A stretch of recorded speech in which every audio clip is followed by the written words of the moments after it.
Welcome to online own feeling. बहुत समय पहले की बात है। एक गांव में एक साधु मंदिर में रहा करता था। उनकी दिनचर्या रोजाना प्रभु की भक्ति कराना और आने जाने वाले लोगों को धर्म का उपदेश देना थी। गांव वाले भी जब भी मंदिर आते तो साधु को कुछ न कुछ दान में दे जाते थे। इसलिए साधु को भोजन और वस्त्र की कोई कमी नहीं होती थी।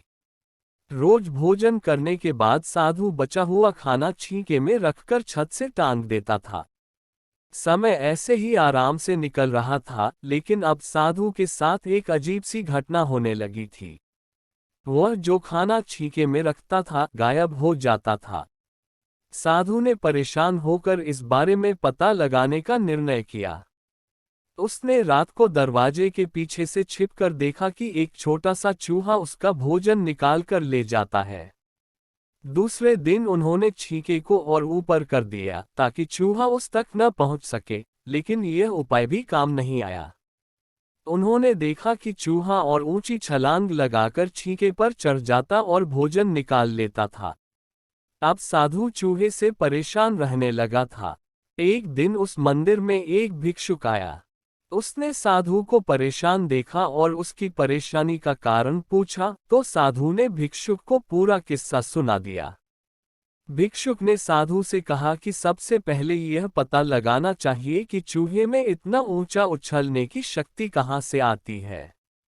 उसी रात भिक्षुक और साधु दोनों ने मिलकर पता लगाना चाहा कि आखिर चूहा भोजन कहां ले जाता है।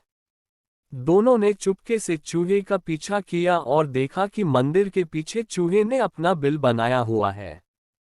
चूहे के जाने के बाद उन्होंने बिल को खोदा तो देखा कि चूहे के बिल में खाने पीने के सामान का बहुत बड़ा भंडार है। तब भिक्षुक ने कहा कि इसी वजह से ही चूहे में इतना ऊपर उछलने की शक्ति आती है। उन्होंने उस सामग्री का निकाल लिया और गरीबों में बांटा दिया। जब चूहा वापस आया तो उसने वहां पर सब कुछ खाली पाया, तो उसका पूरा आत्मविश्वास समाप्त हो गया। उसने सोचा कि वह फिर से खाने पीने का सामान इकट्ठा कर लेगा। यह सोचकर उसने रात को छींके के पास जाकर छलांग लगाई, लेकिन आत्मविश्वास की कमी के कारण वह नहीं पहुंच पाया और साधु ने उसे वहां से भगा दिया। कहानी से सीख संसाधनों के अभाव में आत्मविश्वास की कमी हो जाती है। इसलिए जो भी संसाधन आपके पास हो उसका ध्यान रखना चाहिए।